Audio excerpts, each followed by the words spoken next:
된 소장님. 자, 올해는 경제정책이 정부가 어떻게 펼칠 것인가 발표를 했어요. 그죠? 네. 12월 27일 날 정부합동 이름으로 발표를 했죠. 뭐 이런 거 발표할 때 되게 두리뭉실한 내용이긴 한데 이번에 뭐 좀 다른 게 있습니까? 예, 뭐 예년과 다름없는데 사실은 다른 내용이 있기가 좀 어렵죠. 잘 먹고 잘 살자는 거 아닙니까? 그러니까 정권 잡아서 6개월 동안 열심히 방향을 얘기를 했기 때문에 새로 나올 건 없고 하여튼 17년에 대한 평가는 성장률이 3%, 3.2%로 현재 잠정적으로 추정하고 3.2%는 굉장히 높은 거 아닙니까 사실은. 그렇죠. 예상보다. 네, 반도체 수출이 굉장히 좋았고 또 반도체라는 게 장치 산업이기 때문에 설비 투자가 무려 14%가 늘어났어요. 그렇기 때문에 그게 이제 3.2% 성장을 올렸고 그러니까 거시경제가 안정화됐기 때문에 구조개혁 동력을 확보했다 이렇게 평가를 했습니다. 어떤 의미에서 뭐 여러 분야에서 그런 얘기를 하는데 문재인 정부가 운이 좋다고. 예. 예, 운 좋죠. 네, 운이 좋다고 얘기하는데 이 경제 부분에서 적어도 2017년에 3% 성장 반도체 수출에 힘입은 3% 성장은 사실은 문재인 정부가 만들어낸 성과는 아니에요. 그렇죠. 예. 네. 아닌데 문재인 정부 취임 첫 해에 나온 성과이기 때문에 그 혜택은 있게 되는 거죠. 그렇죠. 만일에 그게 없었다면 2% 초반대 성장일 가능성이 굉장히 높거든요. 네. 그럼 바로 잡자마자 이제 이 노무현 대통령처럼 경포대 뭐 이런 소리 듣는 거예요. 막 경제도 망쳤다고 공격당할 예. 소지, 그러니까 그게 사실이든 사실이 아니든 공격의 소재로 쓰일 수 있는데 적어도 경제 부분에서는 그런 공격을 할 수가 없는. 그래서 잘 보시면 자유한국당 혹은 보수정당에서 경제 가지고 공격하는 경우가 별로 없어요 지금은. 네, 안보 문제도 당장은. 예. 저기 김정은 위원장이 갑자기 평창 참여한다고 그래요. 이거 어떡합니까? 그 반전 사드 때문에도 또 경제 성장이 굉장히 떨어질 거라고 생각했거든요. 네. 근데 그것도 일단 문제가 있지만 일단 잠정 합의를 했기 때문에 봉합됐죠. 예, 중국 관광객들이 다시 이제 서울시에 많이 보이고 있죠. 굉장히 어려운 난국들이 있었는데 사실 그 외신들 평가 궁금해서 제가 이제 쭉 짚어보면 한국이 관심의 대상 국가였던 건 맞아요. 북핵 때문에도 그랬고, 그다음에 촛불 집회 때문에도 그랬고, 그 세계적으로 드문 탄핵이라는 사건 때문에도 그랬고, 관심의 대상이어서 한국을 한 해를 그 정리하면서 그 언급한 언론들이 제법 많습니다. 네, 그 부분은 확실합니다. 특히 촛불과 탄핵 이거는 전 세계적인 사건이고 만일에 문재인 정부가 성공한다면 이건 세계 역사에 남을 거예요. 그렇기 때문에 문재인 정부에 대해서 평가하는 언론들이 많이 있었어요. 그런데 그중에 공통적으로 지적한 게 굉장히 어려운 환경 속에서 출발했다. 네, 저기 미국엔 트럼프가 있고. 그러니까요. 제가 언제 그런 글을 쓴 적이 있지만. 북핵이 있고 중국이 있고. 육자회담을 한다 그러면 이제 정상들이 쫙 모일 거 아니에요. 그럼 트럼프, 시진핑, 아베. 전부 근육질의 푸틴. 굉장히 강한 어떤. 그리고 핵을 든 김정은까지. 그게 이제 제3자 서방의 눈으로 보기에도 정말 골치 아픈 상황에 들어가 있구나. 보였나 봐요. 네. 근데 이제 운칠기삼이라고. 그러니까 운칠이. 근데 이게 어쨌든 굉장히 꾸역꾸역이지만, 여러 가지 갈등들이 이제 풀려가는 국면이다 보니까 이래저래 높은 평가를 받더라고요. 근데 그 중에 운도 작용했다. 예. 제가 보기엔 운이 더 많이 작용했어요, 경제는. 이 큰 틀에서 보면 운이 실력입니다. 그렇죠. 맞습니다. 운을 이길 수가 없어요. 물론 실력이 받침돼야 이게 운이 저는 이렇게 생각하거든요. 이제부터 실력을 발휘해야죠. 이제 6개월을 했고 이제부터는 이제 정말 이제 정책에 의해서 성장률을 올리고 또 특히 불평등을 줄이는 이런 정책들을 해야죠. 운을 잡는 게 실력이다. 저는 그렇게 생각하는데. 네. 그래서 이제 18년 목표는 삶의 질을 굉장히 강조를 했어요. 삶의 질. 예, 그러니까 성장률을 더 올리는 건 불가능합니다. 제가 보기엔 3.0%를 전망을 했는데 사실은 이거 너무 과장돼 있다라는 생각이 듭니다. 왜냐하면 설비 투자가 14.1에서 3.3으로 줄어들고 건설 투자도 7.6에서 0.8로 줄어들거든요. 그러니까 투자 부분이 줄어드는 속에서 성장률을 거의 비슷하게 유지한다는 거는 수출도 줄어요. 그런데 거의 비슷하게 증가율이 거의 비슷하게 유지한다는 거는 과대평가가 좀 돼 있거든요. 소비가 늘어난다고 지금 가정이 돼 있고 인플레이션을 1% 이상 더 잡는다고 돼 있는데 소비가 늘어나기 굉장히 어려워요. 그러니까 소득주도 성장을 하면 소비가 늘어나는 게 맞는데 지금은 그게 왕창 늘어나기 굉장히 어렵고 지금은 늘어나도 사실은 빚 갚는 데 쓰일 가능성이 빚이 많거든요. 워낙 많으니까 가계부채가. 거기다 또 가령 뭐 임대료가 올라간다면 예를 들어서 5천만 원 연봉 인분이 임금이 5% 오른다 그러면 250만 원 오른 거잖아요. 그러니까 한 달에 20만 원 오른 건데 근데 임대료가 20만 원 오르면 이분이 더 쓸 건 없거든요. 또는 이자를 20만 원을 더 갖게 된다 그러면은 이분이 더 쓸 여력은 없는 거거든요. 그래서 소비가 늘어나서 성장률을 올린다고 한다는 거는 아마 그대로 실현되지는 않을 거다. 그러니까 지금부터는 정말 정책인데 달라진 게 있다 그러면 소득주도 성장 계속 강조가 되고 여러 가지 생계비를 인하해 주는 그런 정책을 굉장히 많이 진짜 깨알같이 많이 발굴을 했습니다. 다만 걱정되는 건 혁신성장 부분이 이제 성장이 동력이다 이렇게 얘기했는데 4차 산업이요. 네, 7월 달에는 그게 중소기업 동력화가 있거든요. 네. 그게 첫 번째 있었어요. 근데 중소기업 동력화 굉장히 시간 걸리거든요. 그래서 다시 이제 4차 산업이 위로 올라왔습니다. 그래서 DNA란 말을 썼는데 데이터 네트워크 AI. 이게 과연 우리나라에서 신조어예요? 쓰는 말입니다. 그러니까 4차 산업이라는 게 일단 데이터가 있잖아요. 그리고 네트워킹 하는 게 있고 초연결망이라고 하는 게 있고 그다음에 이제 AI 인공지능이 있는 거니까 그 부분에 초점을 맞춘다고 하는데 이게 정부가 할 일이냐. 정부가 얼마나 많은 일을 할 수 있느냐. 돈만 뿌리는 거 아니냐라는 그래서 다른 정부하고 옛날 정부가 똑같은 거 아니냐라고 하는 비판이 지금 나오고 있죠. 4차 산업을 강조하는 분들 특히 이제 정부에서 분들 중에 4차 산업이 뭔지 아는 분들은 별로 없는 것 같더라고요. 근데 사실 아무도 몰라요. 4차 산업은 아직 오지 않은 산업들을 다 4차 산업이라고 부른 것 같아요. 어쨌든 소득주도 성장에 대해서는 보수 진영에서 혹은 뭐 또 그 경제 전문가들 이 소득주도 성장이 맞느냐 이런 의문 제기가 아직도 많지 않습니까? 네, 오늘도 제가 경향신문을 보고 왔는데 전문가들의 60% 정도가 성공 못할 거다라고 하는데 제가 보기에는 근데 소득주도 성장이 맞다고 지금 주장하시는 분이지 않습니까, 소장님은? 예. 그 전문가들이 소득주도 성장이 뭔지 모르는 것 같다. 왜냐하면 지난 50년 동안 내수가 늘어나서 성장을 한다는 건 상상을 하지 못했거든요. 물론 다들 내수를 늘려야 된다는 얘기를 하는데 그 내수의 핵심은 건설이나 설비 투자라고 생각을 하지. 기업들이 투자 많이 해서 늘어난다 이런 발상이었지. 소비자들의 소득이 늘어나서 많이 써서 성장한다 이런 발상은 최근 것 아닙니까 굉장히. 네, 그리고 정책적으로 그걸 늘리기가 굉장히 힘들어요. 더구나 우리나라 지금 가계부채가 굉장히 많기 때문에 소득주도 성장은 상당히 장기적인 정책이 돼야지 단기에 소득주도 성장 갖고 성장률을 올린다는 건 굉장히 어렵거든요. 이제 그런 점을 많이 지적을 하는 거죠. 그런데 이 소득주도 성장의 방향성을 바꾸면 안 된다는 게 이제 소장님의 생각이신 거죠? 네, 제일 중요한 건 불평등이 너무 심해졌어요.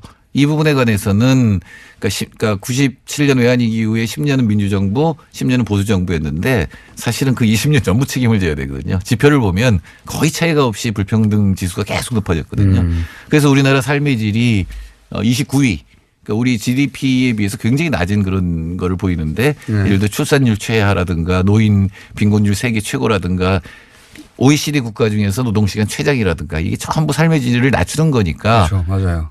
이 정부가 성장률을 높이기보다는 삶의 질을 개선해서 조금 살만한 세상을 만들겠다라고 하는 게 이번에 굉장히 강조된 그런 부분입니다. GDP 대비 삶의 질의 순위는 굉장히 낮습니다. GDP는 뭐 10위권인데 지금 삶의 질은 29위. 거의 그러니까 30위권. 네. 2012년에 22위였는데 다시 이제 29위로 계속 떨어지고 있는데 이건 계속 낮아질 것 같아요. 근데 이걸 가장 심각하게 결정하는 전 세계가 다 불평등해졌는데 한국 굉장히 속도가 빠르거든요. 한국의 불평등이 세계 최고 수준이라고 하죠. 네, 굉장히 빠른 속도로 나빠지고 있기 때문에. 자살률도 최고로 높고 자살률 세계 최고죠. 근무 시간이 가장 높고 뭐 주거도 불안정하고 건강도 안 좋고 하여튼 뭐 나쁜 거 굉장히 많이 늘어났어요. 최근 10년 이상. 예, 굉장히 많이 늘어났어요. 그래서 이 부분을 어떻게 개선하느냐. 근데 그건 기본적으로 불평등을 개선하는 건데 불평등을 줄이는 게 굉장히 어려워요.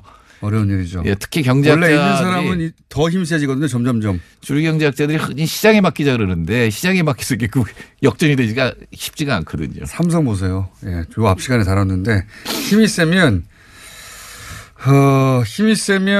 힘이 센 만큼 그 자기 의무를 다한다기보다는 그 힘을 가지고 자기들이 유리한 방향으로 정치를 포획하고 자기들만 사회를 빠져나가는 거죠. 네. 근데 그렇게 되면 귀족 사회랑 비슷하거든요. 계속 그 사람들이 모든 걸 다 장악하고 하기 때문에 그 사람들 능력만 써가지고는 경제라든가 사회가 좋아질 리가 없죠. 그 부분을 어떻게 타파하느냐가 사실은 개혁이라고 이제 이름을 붙일 만한 그런 내용이 되겠죠. 공무원 사회는 어떻습니까? 지금 바로 앞에 지금 그 박용진 의원하고 공무원 얘기하다 보니까 뭐 모든 분야 공무원이 다 그렇지는 않겠지만 금융 부분에 그 모피아 얘기 한참 했었는데 공무원들이 지금 말씀하신 소득주도 성장이라든가 이 패러다임의 변화를 이해하고 받아들이고 그 체화하고 있을까요? 어떻게 보십니까?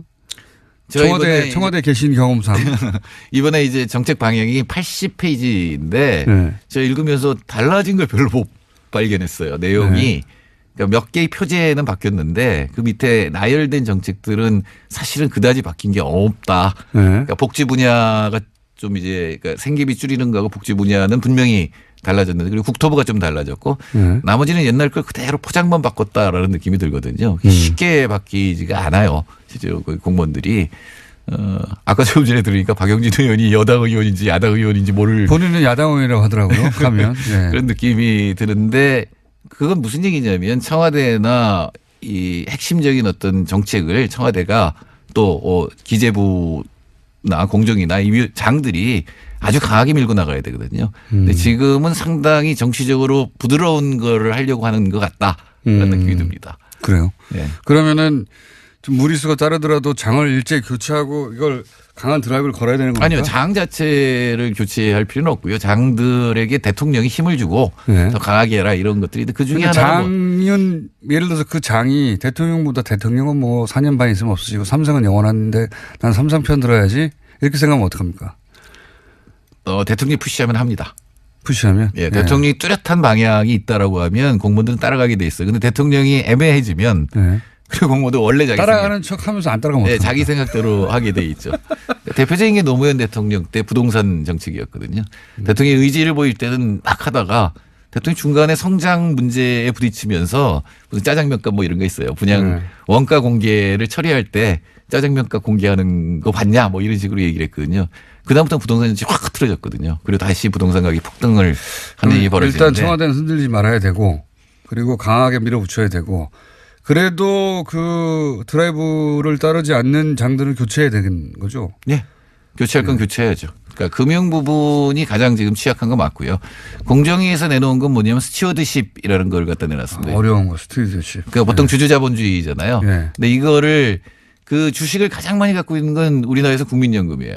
연기금이나 기관 투자자들이죠. 예, 대부분의 대기업, 우리나라 대기업이 5% 10%를 갖고 있어요. 네. 사실은 이 주주권을 발동을 하면 아하. 전부를 규율을 할 수 있거든요. 좀 더 공적인 연기금이 그러니까 사익이 아니라 공익을 위해서 회사에 좀 개입을 해라 이런 거죠. 예, 그러니까 네. 김상조 위원장의 금년까지는 알아서 해라였거든요. 네. 스스로 하길 바란다였는데, 그러니까 그 다음에 주주권을 발동하고, 스튜어드십. 예, 그 아니면 그 다음에 이제 남은 게 뭐냐면 사법권이거든요. 아마 알겠습니다. 그런 방향으로 갈 것 같습니다. 여기까지 하겠습니다. 정태인 수장님이었습니다. 감사합니다. 네. 그런 소리 듣는 거예요. 막 경제도 망쳤다고 공격당할 예. 그러니까 그게 사실이든 사실이 아니든 공격의 소재로 쓰일 수 있는데 적어도 경제 부분에서는 그런 공격을 할 수가 없는. 그래서 잘 보시면 자유한국당 혹은 보수정당에서 경제 가지고 공격하는 경우가 별로 없어요. 지금은. 네, 안보 문제도 당장은. 예. 저기 김정은 위원장이 갑자기 평창 평창 참여한다고 그래요. 이거 어떡합니까?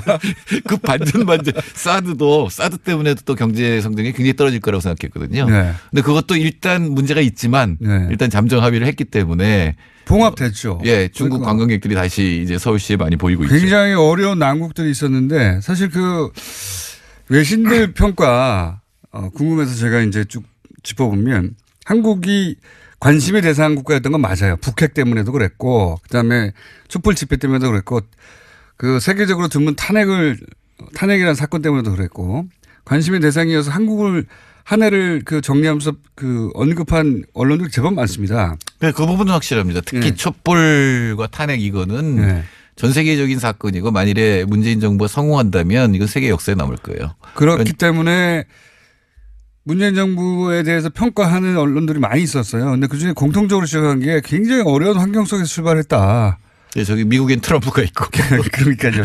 제가 언제 그런 걸 쓴 적이 있지만. 북핵이 있고 중국이 있고. 육자회담을 한다 그러면 이제 정상들이 쫙 모일 거 아니에요. 네. 그럼 트럼프, 시진핑, 아베 네. 전부 근육질의 푸틴.